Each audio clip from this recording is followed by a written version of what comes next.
अस्सलाम वालेकुम दोस्तों। आज की कहानी आदम अलैहिस्सलाम के दोनों बेटों की है। ये दुनिया में हुए पहले कत्ल की कहानी के बारे में है। हजरत आदम अलैहिस्सलाम, जो दुनिया के पहले इंसान और नबी थे, को अल्लाह ताला ने जन्नत से जमीन पर भेजा ताकि इंसानियत का आगाज हो। हजरत आदम अलैहिस्सलाम के दो बेटे थे, हाबील और काबील। ये दोनों भाई अपनी तबीयत और किरदार में बिल्कुल मुख्तलिफ थे। हाबील निहायत नेक, मुत्तकी और अल्लाह के अहकाम की पैरवी करने वाले थे, जबकि काबील गुस्से और जिद के जज्बात से भरपूर था। यह कहानी इंसानियत की पहली आजमाइश, पहली कुर्बानी और पहला कत्ल बयान करती है, जिसमें कई इबरत अंगेज सबक मौजूद है। हजरत आदम अलैहिस्सलाम ने अपने दोनों बेटों को अल्लाह के हुक्म के मुताबिक कुर्बानी पेश करने का कहा, ताकि यह वाज़ेह हो कि कौन अल्लाह के ज्यादा करीब है।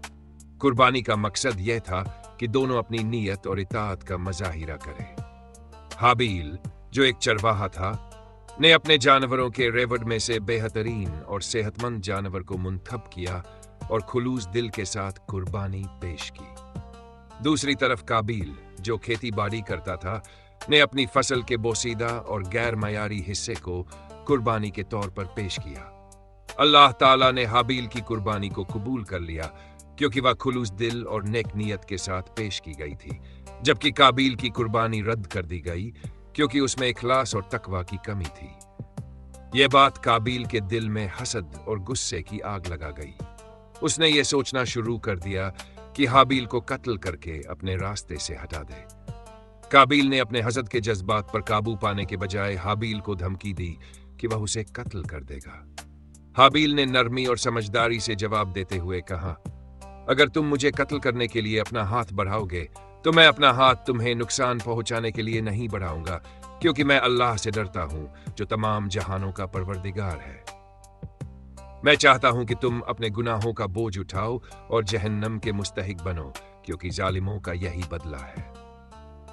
हाबील ने काबील को सब्र और अल्लाह पर भरोसा रखने की तलकीन की, लेकिन काबील ने अपनी जिद और हसद के हाथों अंधा होकर फैसला कर लिया कि वह अपने भाई को कत्ल कर देगा। काबील ने अपने भाई हाबील को कत्ल कर दिया, और यह इंसानियत की तारीख का पहला कत्ल था। यह अमल काबील की तरफ से न सिर्फ जुल्म था, बल्कि अल्लाह के हुक्म की संगीन नाफरमानी भी थी। काबील ने यह गुनाह हसद, गुस्से और नाफरमानी की वजह से किया, जिसका नतीजा उसे फौरन ही नजर आया। कत्ल के बाद काबील को यह समझ नहीं आ रहा था कि वह अपने भाई की लाश के साथ क्या करे। अल्लाह ताला ने काबील को रहनुमाई देने के लिए एक कौवे को भेजा। काबील ने देखा कि एक कौवा जमीन खोद रहा है और एक मुर्दा कौवे को दफन कर रहा है। यह मंजर देखकर काबील को बहुत शर्मिंदगी हुई और उसने कहा, हाय अफसोस, क्या मैं इस कौवे जैसा भी बन सका कि अपने भाई की लाश को दफन कर देता। फिर काबील ने अपने भाई की लाश को जमीन में दफन किया और उसे अपने गुनाह पर शदीद नदामत और शर्मिंदगी हुई। हाबील और काबील की कहानी हमें कई अहम सबक देती है। नेक नियत और तकवा की अहमियत। अल्लाह सिर्फ उन अमाल और कुर्बानियों को कबूल करता है जो खुलूस दिल और तकवा के साथ पेश की जाए।